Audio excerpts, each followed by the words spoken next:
Então, a quinta questão da nossa lista de problemas, denominada de problemas tipo, diz respeito a uma aplicação da equação de Horton.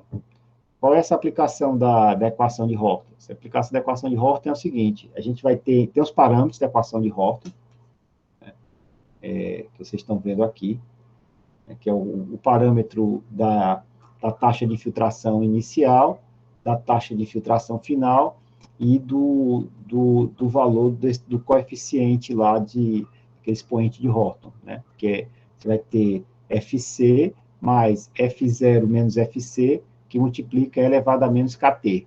Então, esse valor do K é aquele expoente da equação de Horton.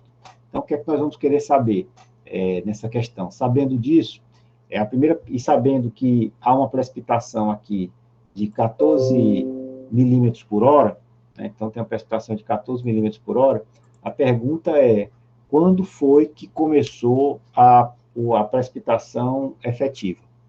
Qual foi o tempo inicial da precipitação efetiva? Então, a primeira questão, que a primeira hipótese que a gente vai fazer é que há um escoamento do tipo hortoniano. O que é o escoamento do tipo hortoniano? O escoamento do tipo hortoniano é aquele escoamento que vai acontecer sobre a encosta, tá certo? Esse escoamento vai acontecer sobre a encosta, por quê? Porque vai chegar um determinado momento em que a precipitação que está acontecendo, a intensidade da precipitação, vai ser maior do que a taxa de filtração. Quando, tá certo? A intensidade da precipitação for maior do que a taxa de filtração, então a gente vai ter que o I da intensidade menos o F da taxa de filtração, I menos F vai ser maior que zero, nós temos o escoamento superficial direto e a formação da precipitação efetiva. Tá certo? Então, só vai acontecer a precipitação efetiva quando o I for maior do que o F. Certo? Então, qual é o limiar que daria, a partir daquele instante, teria início a precipitação efetiva? Quando a intensidade de chuva for igual a intensidade de chuva for igual à taxa de filtração.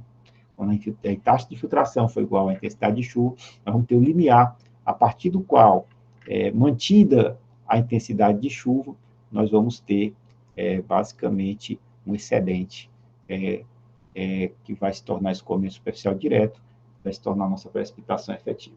Então, sabendo disso, conhecendo a equação de Horton, que está aqui descrita, F é igual a FC, mais F0 menos FC elevado a menos KT, a gente vai dizer o seguinte, que vai acontecer, então, o início da precipitação efetiva quando I igual a F, esse limiar.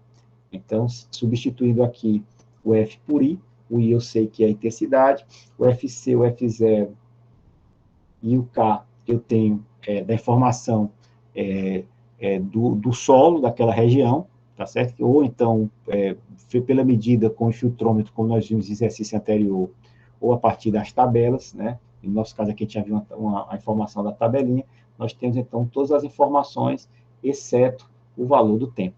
A gente sabe quem é I, sabe quem é FC, sabe quem é F0, sabe quem é K, por isso, manipulando as equações, nós temos condição de calcular esse valor, esse tempo inicial, que pode ser dado por essa equaçãozinha aqui, né? Que veio de lá, né?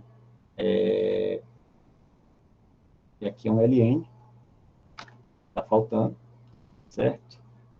Isso aqui, quando eu tirar o ln aqui, vai ser o ln disso, e aí agora ficou menos KTI, certo? Ficou menos 1 sobre K, ln disso aqui. Se eu fizer a substituição dos valores dessa equação, eu vou encontrar que o TI é igual a 0,26.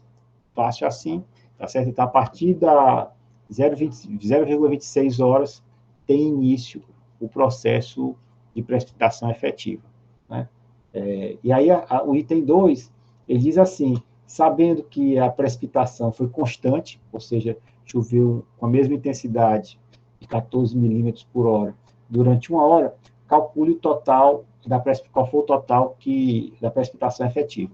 Então, eu já comentei com vocês que a precipitação efetiva é quem? I menos F.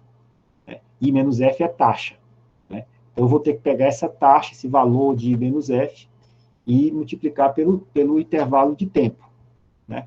E com isso eu tenho a lâmina que se tornou escoamento superficial direto. Então, essa aqui me daria o valor da lâmina, I menos F vezes o intervalo de tempo. Se eu integrar esse valor entre o tempo inicial e o tempo final da precipitação, eu vou ter o valor da precipitação efetiva. Então, daí para frente, o I é a intensidade de chuva, que é constante, e o F é exatamente a equação de Horton, que é dada por isso. Então, aqui, se eu fizer uma manipulaçãozinha, fazendo a integral desse processo, eu vou ter que a precipitação efetiva é igual a essa equação aqui, algébrica. Tá certo? Então, todos os termos dessa equação algébrica eu conheço, substituo e calculo o valor da precipitação efetiva, que nesse caso deu 93,44 milímetros. Tá bem? Então, com isso, a gente recupera aqui essa ideia do conceito de precipitação efetiva, né? E a gente viu aqui como é que a gente tem condição de fazer esse cálculo da precipitação efetiva, né? Lembrando que o limiar foi quando a intensidade de chuva igual a intensidade de chuva é igual à taxa de infiltração, e que esse tipo de precipitação efetiva vai acontecer no tipo de escoamento chamado de hortoniano, que é escoamento hortoniano, certo? Então, no escoamento hortoniano, nós vamos ter a precipitação efetiva e, por conta da intensidade poder ser superior a intensidade de chuva poder ser superior à taxa de infiltração. Tá bem? Então, esse aqui é o nosso exercício 5, e com ele nós encerramos a nossa lista de exercícios.